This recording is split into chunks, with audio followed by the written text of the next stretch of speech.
Ilmenite ශ්‍රී ලංකාවේ ilmenite කර්මාන්තය පිහිටා තිබෙන්නේ පුල්මුඩේ ත්‍රිකුණාමල දිස්ත්‍රික්කයේ. ඉල්මනයිට් කියන්නේ යකඩ සහ ටයිටේනියම් අඩංගු කළු පැහැති බර ඛනිජයකි. එහි ප්‍රධාන වටිනාකම වන්නේ ටයිටේනියම් ඩයොක්සයිඩ් ලබාගත හැකි වීමයි. ශ්‍රී ලංකාවේ ඉල්මනයිට් බහුලව මුහුදු වෙරළේ ඛනිජ වැලි සමග හමු වෙනවා. මෙම කර්මාන්ත ශාලාව සම්පූර්ණයෙන්ම රජයට අයත් සමාගමක්. මුහුදු වෙරළේ ඇති බර ඛනිජ වැලි කැණීම, සැකසීම සහ අපනයනය කිරීම මෙහි ප්‍රධාන කාර්යකි.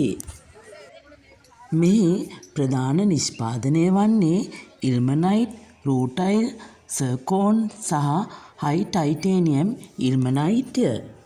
ඉල්මනයිට් ලබා ගන්නා ආකාරය ගැන කතා කළොත් මුහුදු වෙරළේ ඛනිජ වැලි එකතු කරනවා. පසුව වැලිවල ඇති බර ඛනිජ වෙන් කර ගන්නවා. ඊළඟට චුම්බක හා වෙනත් වෙන් කිරීමේ ක්‍රම භාවිතා කරමින් ඉල්මනයිට්, රූටයිල් සහ සර්කෝන් වෙන් කර ගන්නවා. පිරිසිදු කළ ඛනිජ නිෂ්පාදන ලෙස සකස් කරනවා. ඒවා දේශීය හා විදේශීය වෙළඳපොළ සඳහා අලෙවි කරනවා. ඒ වගේම අපනයනය කරනවා.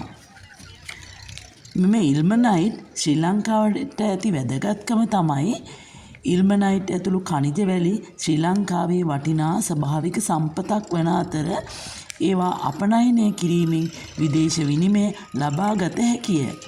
එම නිසා පුල්මුඩේ ඛනිජ වැලි කර්මාන්තය ශ්‍රී ලංකාවේ කර්මාන්ත හා අපනයන ශේෂ්ත්‍රයට වැදගත්කමක් දෙනවා. ඉල්මනයිට් වල ප්‍රධාන වටිනාකම වන්නේ එහි ඇති ටයිටේනියම් ඩයොක්සයිඩ්ය. එය කර්මාන්ත රැසකට වැදගත් වෙනවා.